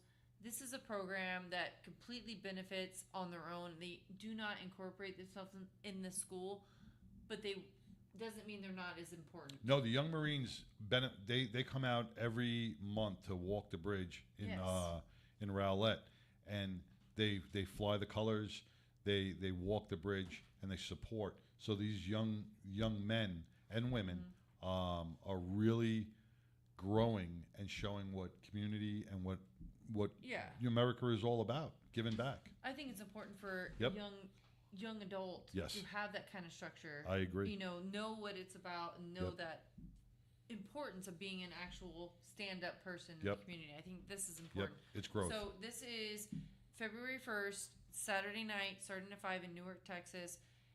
Gala fundraiser. Get out there. We got a lot of people out there. There's going to be an auction, silent auction, and all that. Also, the Battling Buddies are going to be a part of the Tarrant County Salute Veterans, which is Monday on the 3rd. It's at the stock show in Rdio. So we're down there with all the stock show. I mean, I heard about the stock show in Rdio. I'm not from Have you Texas. ever been there? I've not been there down in the legit, but it's legit down there. It if is. you want to know what It Texas is. is about, you got to go to the stock show in Rdio. Yeah. So Tarrant County, salute your veterans. It's going to be down there on Monday. It's all welcome to veterans. We are going to be down there. We're going to be dressed up, but it's not about us. It's about being down there and being a veteran and getting the resources that you need. Medical resources, employment resources, how to get back into the community and everything. This is a good event for all of our veterans. Doesn't matter what branch. Get down there, get involved, find out the resources that you are losing on. There's a lot of things that you might not know you are entitled to. This is what this is about. Get down there and get the things that you're entitled to as a veteran. Yes. And let me correct that website from before. Thank you, Mark. It's tblfoundation.com. tblfoundation.com for Conroe, Texas, for the 15th annual fajita and barbecue cook-off. tblfoundation.com. Thank you, Mark, for clarifying that. I do apologize. Does it not speak Texas? Fajitas and barbecue? Oh my God! Fajitas and barbecue. That's like all Texas. Well, that's why I'm going. I'm going down Friday night because I want to be well rested for Saturday because I heard nothing but good things about. I mean, 15 years of doing this has got to mean something, right? Right. So I am so looking forward to tasting all this amazing food that is going to be cooked. Can we put you on a scale before you go? Oh my and God! Put you on a scale when you get back. Oh my God! Can we I just just can't justify wait. I can't wait. I went down there into this and I gained. I'm gonna gain a meat. shitload of weight. I'll tell you right now. But it will all be worth it. All be worth it because they give back so much to the community. We have to give back to them as well. So with that said, I do want to bring this up. We are coming on about 2 minutes. I want to tell everybody we are the 99% Radio Network. We want to showcase people that have the same purpose and mission that we do.